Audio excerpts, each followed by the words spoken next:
So ito guys, ilang buwan din tayong di nakapag-ride gamit tong si Zenki natin.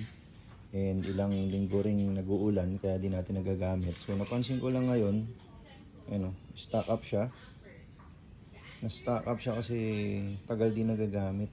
So kailangan natin lubricate. Pero try natin lagyan ng WD-40. Kasi nakaraan, nilagyan ko na yan ngayon tumigas.